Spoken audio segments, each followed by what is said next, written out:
我们现在沿着这个山路一直往上走，就到了露露果庄园。那这一条路基本上周边其实原先都是在种蔬菜的，他们也是第一个这个区域做咖啡种植的。其实露露果庄园也是在这个地区最北边的一个庄园。现在这里已经非常潮湿的天气，然后温度很低，然后也飘着雨。现在开始深入庄园。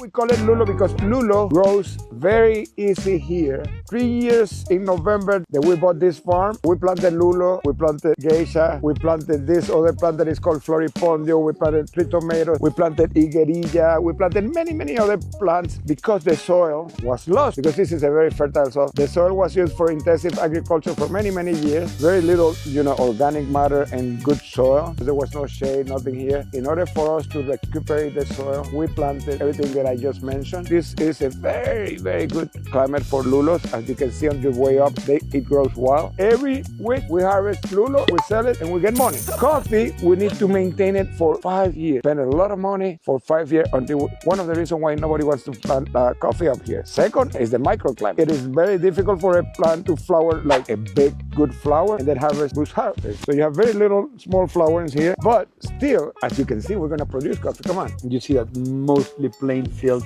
with intensive agriculture. Replace that style of field with this comparison to 2 years ago when you came here. Yes. And this is the same thing we're doing in Trump. Even the neighbors. You can see it in the neighbors. And this is the same thing we're doing in Trump as well. Drone shots from the beginning of the plantation, and we're gonna show all the evolution. Advances. So you can see how this is becoming a forest, Yes. for water, soil retention of the water. Animals, reptiles, birds, butterflies, insects. Sometimes the animals in this land, they were hidden up through the volcano skirt, and they started coming down because they see now the environment that allows them to their habitat. So like these plants also help the soil too. Yes. Lulo is a total of 20 hectares and only coffee 3.5. The rest is virgin forest. Come on, follow me. Yeah, that's a Lulo, green Lulo. Nobody wants to plant coffee here because I make money very easy. Not a lot of money, of course, but I make money harvesting Lulo. See how many Lulo? So everything behind me, all this here, forest. Untouched virgin forest. We planted some geisha inside. If it grows, good. If it doesn't, it's okay. But the forest helps because the biodiversity of the forest positive. All this forest, which is 17.5 hectares of forest and 3.5 hectares of coffee, the branches fall, the leaves, fruits, same as with these other plants. All that helps the soil. All that helps recuperate. This is a national park. There are only a few countries in the world, only a few, maybe not more than 5 that are carbon negative, because we have been protecting our forest. We have 3 World Heritage Parks. This is a national park. It's not World Heritage. It's very biodiverse, but it's not World Heritage. World Heritage is like the Great Wall of Beijing, but that's man-made. Yes. All quarters of Panama City is man-made. This is natural. So 3 years ago, we planted here during the dry season. This is a dry season. Look how humid. Check this out, and you will check Trompo. Trompo is totally dry. Yeah, because it's the south.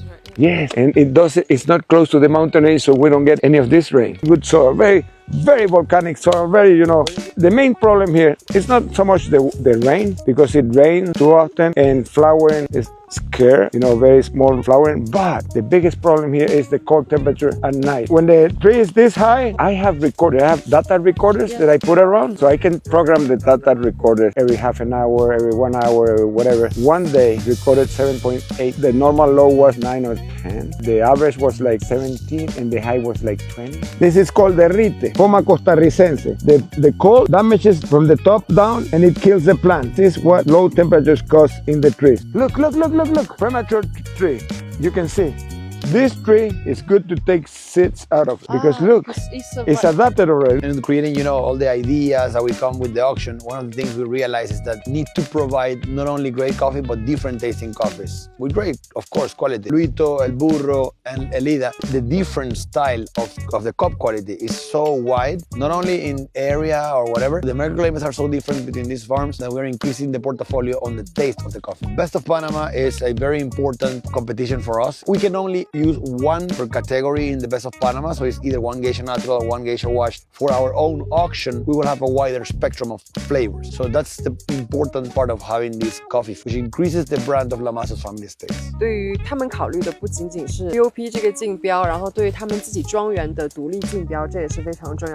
这里展示的是这个海拔，我们现在所在的这个位置还不是这个庄园最高的位置，它是在1940.1米的一个海拔，还可以再往上走。Of course, it's going to be an amazing, outstanding cup of coffee. But since we have it in a different, totally different microclimate than everybody else, even including our other tree farm, it's going to shine. I believe very much that it's going to shine in the tables. It might not be a winner, but when you come here, you say, well, this is the only farm that has this profile, or one of 3 farms out of 40 that have this profile. You know, look for this coffee, and the elevation, of course, will give it all the flavors of the jasmine, the lemongrass, the florals, and everything else, plus the other attributes of the area and the microclimate. 比如说像现在路易托它表现出来的那个风味就已经是很不一样的了，所以我们也很期待这个 in 2 or 3 years, right? Yeah, look. Yes, it's very promising. 2 or 3 years, yes. Yes.